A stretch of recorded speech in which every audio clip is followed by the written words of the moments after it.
You're finishing off the week again with shoulders.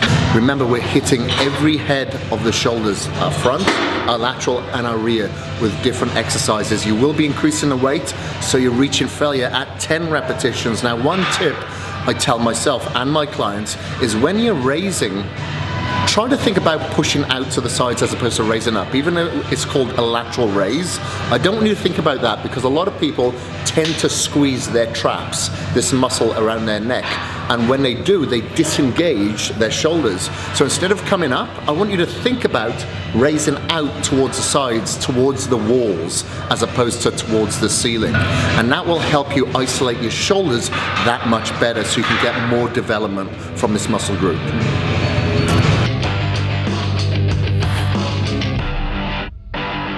So we're going to start off with what's called side lateral raises.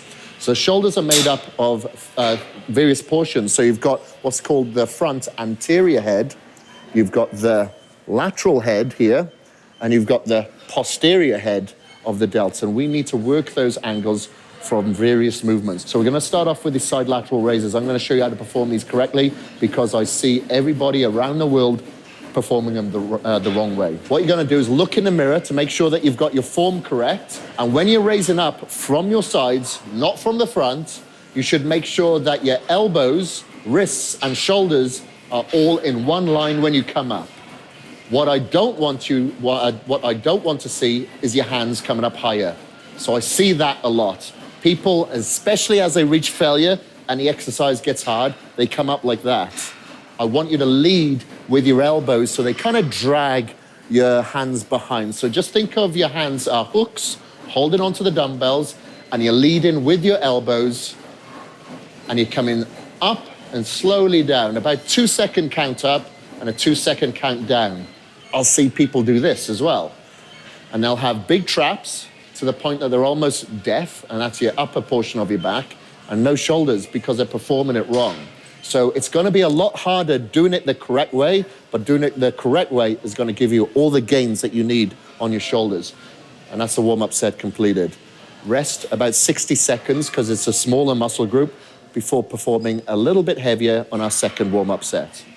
I'm going to show you a stretch that you can do for this exercise. Again, you'll need something that's kind of stable. This will stretch your front delts and a little bit of your side delts. This is one stretch that I like to do. Is pulling across the body, and I'll do this for the rear delts too. And I'll do that on both sides, so I kind of push myself against the bar and really pull the shoulder across the body. Now, if you really don't feel that stretch, because it really is hard to feel a stretch there, this is the other one that I personally prefer.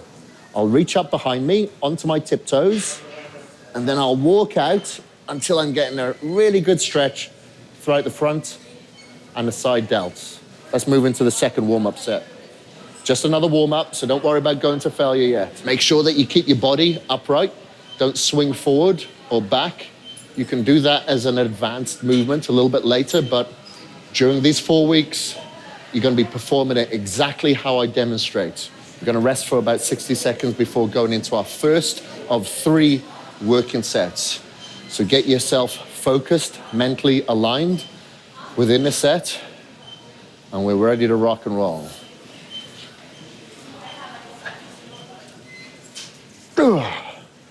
Remember, the whole time you're trying to isolate a small muscle group. So a small muscle group isn't necessarily going to be a strong one. So if you feel that you're bringing in your traps, or you're bringing in your lower back, or as I said, you're coming up with your hands leading as opposed to your wrist, then maybe lighten the weight until you get the form 110% correct, because the last thing you want to do over these 4 weeks is pick up bad habits. Okay, that was a perfect weight at reaching failure, so I'm going to choose the same one again.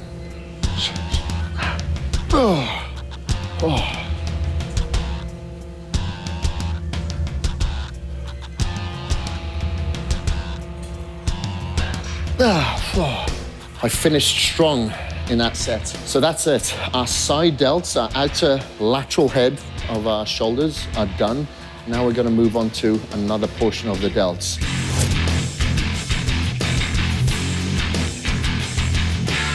we're going to be doing the posterior head of our delts now. So that's the rear portion of our shoulders. That's a very, very small muscle group, and it's very easy to bring in our assisting muscles of the back. So we have to be very conscious that we don't use our back in this movement.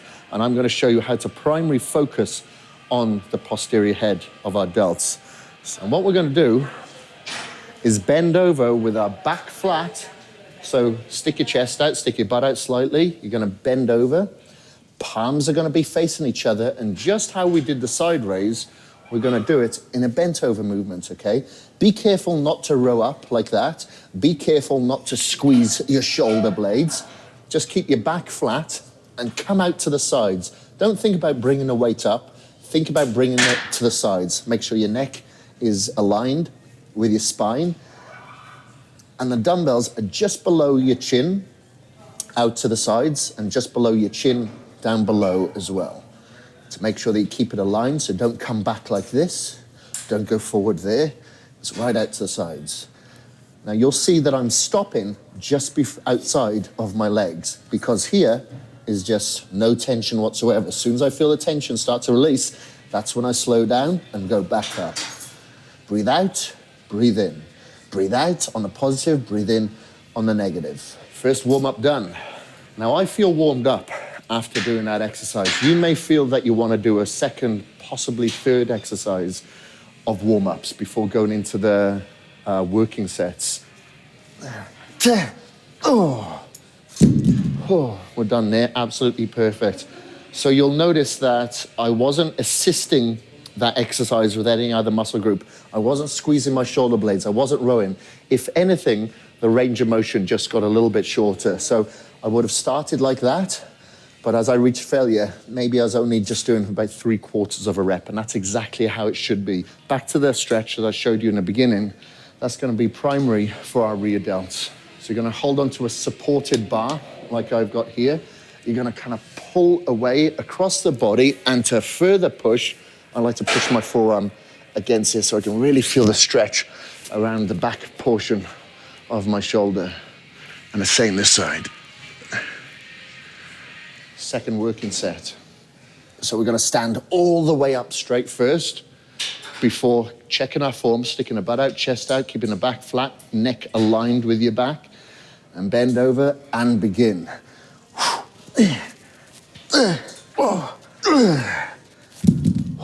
I'm gonna stretch out again.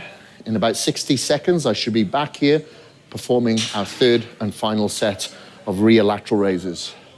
And what you'll notice is that we're not pussying around, we're not messing around with really light weights here. We're making sure that the body has a reason to grow and to change shape. We need to take it out of its normal, comfortable environment and kind of sling some weights around here in order for it to adapt to its environment by changing, by getting bigger, more denser, more toned, more separated, and obviously more growth. So enough talk, let's get into it. Last set.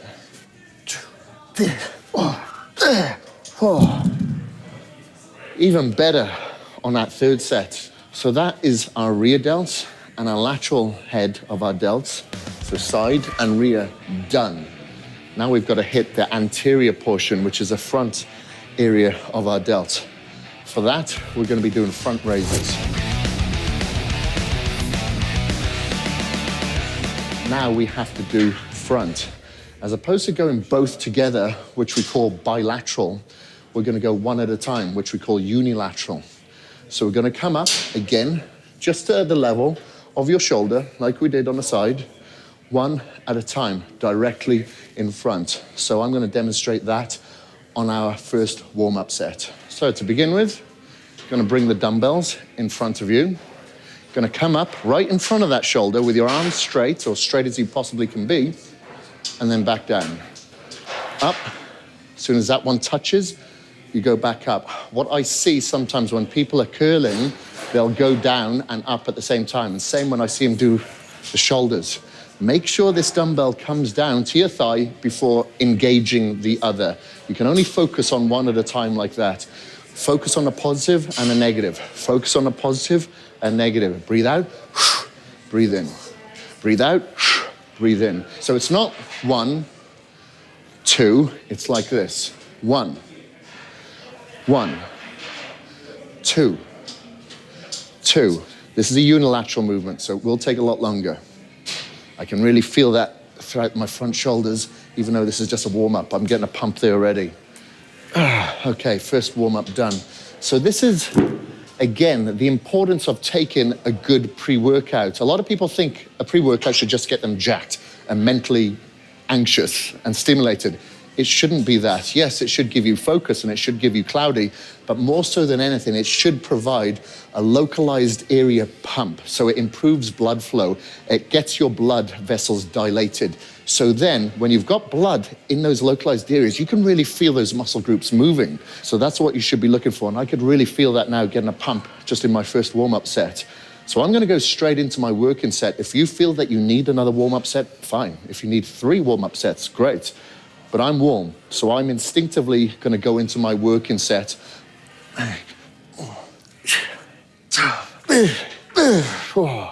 What you'll find, your body will wanna bring in a little bit of body movement, so a bit of body language coming from your lower back. So it's just assisting in that way. Try to fight against that, if possible, as if your back is flat up against a wall and it can't move. Try to stay as static as possible until you really get the hang of this exercise. So let's stretch out the front delt, similar to what I did with the side delts. I'm gonna stick to the same weight.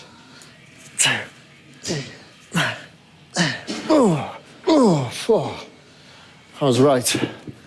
I reached failure at 1 rep short then, but it was good. Remember to always look on the page below to get all the information, because every week the repetitions will be changing. So during your workouts, it can be normal sometimes, unfortunately, for you to feel really lightheaded, especially when you're doing a larger muscle group such as legs.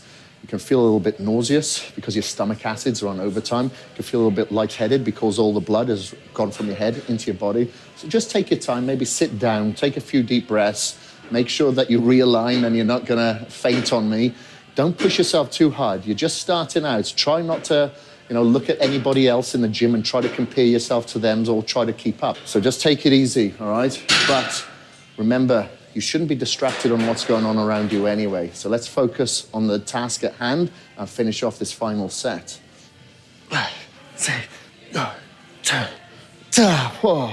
The range of motion just got a little bit shorter, but that's good. I kept my form intact and we reached failure. It was just a couple of reps or 1.5 reps short, but that's okay. It's still a good guide of where we need to be reaching.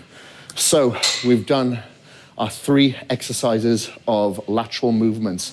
Now we're gonna finish off with a compound movement that will work primarily your front and lateral heads, not so much your rear delts. So with this exercise now, the shoulder press is gonna be our final movement. So this exercise is called the seated shoulder press. It can be done in various forms. It can be done standing. As a beginner, you should definitely be doing this seated and making sure that you've got a high back here or a back that supports you so you're stabilized here. Try not to arc your back. Now, when we're performing this movement, we're gonna do it with dumbbells. The reasons why I want you to do it with dumbbells is, number one, if you haven't got a spotter and you're using a bar, you could really get stuck underneath it and you could injure yourself. Number two, with the dumbbells, it's really going to improve the stability of our rotator cuff muscles. So you have little muscles like half the thickness of my little finger supporting the rotator cuff. The rotator cuff is a ball and socket movement, so it can go all over the place. And the infraspinatus and supraspinatus really stabilize that, okay? These muscles aren't show muscles. You will not build them to the extent that you'll see them bulging out, but it will improve the stability of the outer muscles so you don't get injured, okay? So we're gonna pick up the weight. We're gonna place them on our thighs. Now, what I like to do is use my legs to help hoist it up. So I will push with that leg to bring it up to there. So the dumbbell is almost touching my shoulder, and that one, and that is our starting point, okay? And then I'm gonna push up directly overhead. I'm not gonna come together. I'm gonna stop about two fist distances apart to keep the tension on the delts the whole time. I'm gonna come down just to a right angle and then back up. No further than that. There, and back up. Try to keep your lower back as flat against the pad as possible. It will arc slightly, that's fine. And up and down. Be careful not to have your arms too far back or forward. keep them vertical. So down to a right angle, up. Breathe in and breathe out. Okay, so that's my warm-up done. I'm gonna go to a slightly heavier weight now to do another warm-up. Make sure that your elbow doesn't come too far forward when you're pushing. A lot of people will do that, especially with a bar, and that's just gonna work the front portion of your anterior head of your delts.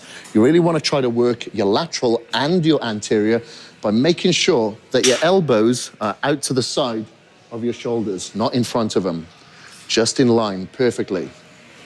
So we're pushing like that.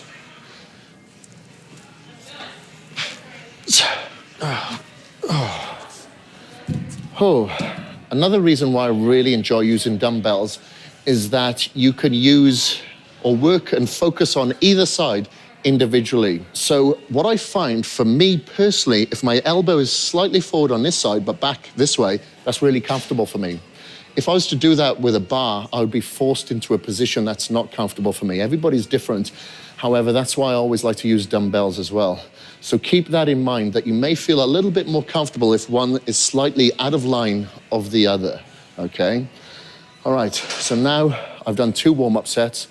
I'm gonna go straight into my working set, trying to reach failure. So we're gonna stretch out the shoulders in between these sets, making sure that your shoulders are always nice and nimble the whole time. It's very easy for your muscles to become tighter and tighter as you begin your journey within weight training. I find it's very important to stay versatile and agile. So I'll always stretch a lot. You know, sometimes I do yoga, but you don't have to go that far. But as long as you stretch in between your sets, you'll be good. Second set. So you may see the weights that I'm picking up now and thinking that you're going to compare yourself, or sometimes I may be picking up a really heavy weight and you're trying to compare yourself. You can't. You've got to be the best version of yourself. Leave your ego at the door and don't pick up crazy weights, because it's not going to impress anybody, and it's certainly not going to impress your muscles. Your muscles aren't going to thank you for doing incorrect form just for the sake of picking up a heavier weight. Your muscles have no idea what is written on any of these dumbbells. Remember, we are doing this for longevity. It's for our health purposes, not for our ego or for anybody else. Again, put the weights there on your thighs, lift it up. One side, hold it. Other side, hold it. Aligned, let's go.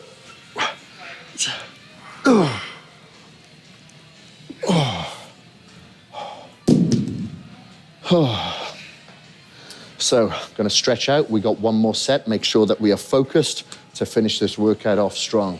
Another form of stretching out the delts is that I'm gonna demonstrate for you. If you do have a bit of tubing like this, or sometimes like a yoga strap, or a broom handle, you can use this to really improve the flexibility of your shoulders if you find them a little bit too tight for this exercise. So what I like to do is bring it behind and come all the way down and then over. And again, behind and over. And as you become a little bit more flexible, bring your hands in closer and see if you can still do it. That's a little bit harder now. And you can do that about 10 times. And as you become a little bit better at it, you can bring your hands in closer, and that will really improve the flexibility of your shoulders. Okay, third and final set.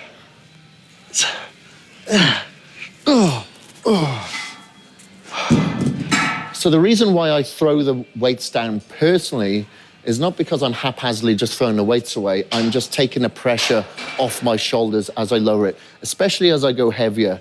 I like to just throw them down, but again, just not haphazardly. By doing that, it just takes the stress away from my shoulders, trying to hold a heavy weight as I put it down.